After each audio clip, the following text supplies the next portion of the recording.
ఏపీలో ప్రస్తుతం రాళ్లదాడుల రాజకీయాలు నడుస్తున్నాయి. సీఎం వైఎస్ జగన్, జనసేనాని పవన్ కళ్యాణ్లతో పాటు మాజీ సీఎం చంద్రబాబు పైన రాళ్లదాడులు జరిగాయి.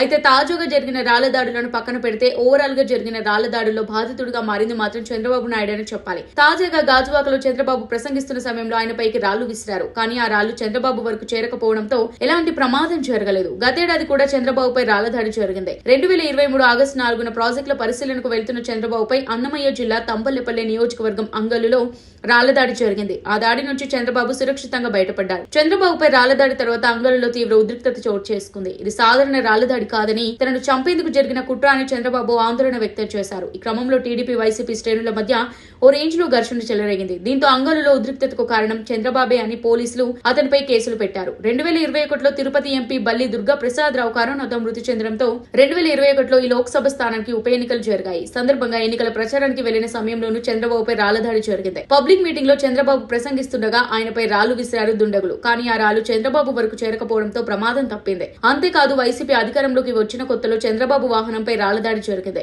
రాజధాని అమరావతి పరిస్థితిని పరిశీలించేందుకు టీడీపీ సీనియర్లతో కలిసి చంద్రబాబు బస్సులో వెళ్తుండగా రాళ్లదాడి జరిగింది. వాహనంపై దుండగులు రాళ్లు విసరడంతో అద్దాలు పగిలిపోయాయి. అయితే ఈ దాడిలో చంద్రబాబుతో సహా అందరూ సురక్షితంగా బయటపడ్డారు. గతేడాది ఇదే ఏప్రిల్ నెలలో ప్రకాశం జిల్లా ఎర్రగుంటపాలెం వెళ్తున్న చంద్రబాబును మంత్రి ఆదిమూలపు సురేష్ తన వర్గీయులతో కలిసి అడ్డుకునేందుకు ప్రయత్నించారు. ఆ క్రమంలో కొందరు చంద్రబాబుపై రాళ్లదాడికి పాల్పడ్డారు. చంద్రబాబును కాపాడే క్రమంలో ఆయన భద్రతా సెక్యూరిటీ గాయపడ్డారు. 2022లో బాదుడే బాదుడు కార్యక్రమంలో భాగంగా నందిగామలో రోడ్ షో చేపట్టిన చంద్రబాబు మరోసారి రాళ్లదాడి జరిగింది. క్రమంలో దుండగుడు చంద్రబాబుపై రాయి విసరగా అది కాస్త భద్రతా సిబ్బందికి తగిలి దీంతో చంద్రబాబు మరోసారి తప్పించుకున్నారు. అలా 6 సార్లు రాళ్లదాడి జరిగినా చంద్రబాబు మాత్రం తప్పించుకున్నారు.